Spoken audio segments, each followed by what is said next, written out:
Genesis chapter 29. Jacob resumed his journey and came to the land of the people of the east. He looked and saw a well in the field, and near it lay 3 flocks of sheep, because the sheep were watered from this well. And a large stone covered the mouth of the well. When all the flocks had been gathered there, the shepherds would roll away the stone from the mouth of the well and water the sheep. Then they would return the stone to its place over the mouth of the well. "My brothers," Jacob asked the shepherds, "where are you from?"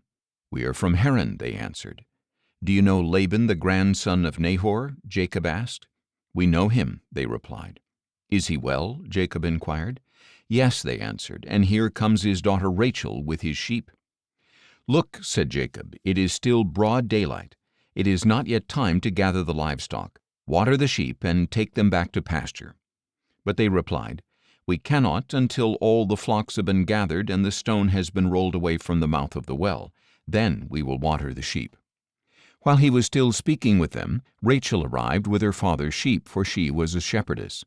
As soon as Jacob saw Rachel, the daughter of his mother's brother Laban, with Laban's sheep, he went up and rolled the stone away from the mouth of the well and watered his uncle's sheep. Then Jacob kissed Rachel and wept aloud. He told Rachel that he was Rebekah's son, a relative of her father, and she ran and told her father. When Laban heard the news about his sister's son Jacob, he ran out to meet him. He embraced him and kissed him and brought him to his home, where Jacob told him all that had happened. Then Laban declared, "You are indeed my own flesh and blood." After Jacob had stayed with him a month, Laban said to him, "Just because you are my relative, should you work for nothing? Tell me what your wages should be." Now Laban had 2 daughters. The older was named Leah, and the younger was named Rachel. Leah had weak eyes, but Rachel was shapely and beautiful.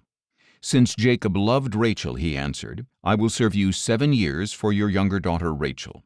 Laban replied, "Better that I give her to you than to another. Stay here with me."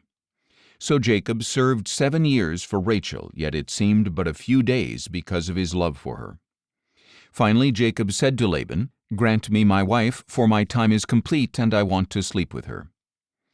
So Laban invited all the men of that place and prepared a feast. But when evening came, Laban took his daughter Leah and gave her to Jacob, and he slept with her. And Laban gave his servant girl Zilpah to his daughter Leah as her maidservant. When morning came, there was Leah. "What have you done to me?" Jacob said to Laban. "Wasn't it for Rachel that I served you? Why have you deceived me?" Laban replied, "It is not our custom here to give the younger daughter in marriage before the older. Finish this week's celebration, and we will give you the younger one in return for another 7 years of work." And Jacob did just that. He finished the week's celebration, and Laban gave him his daughter Rachel as his wife.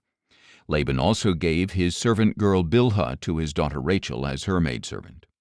Jacob slept with Rachel as well, and indeed he loved Rachel more than Leah. So he worked for Laban another 7 years. When the Lord saw that Leah was unloved, he opened her womb, but Rachel was barren.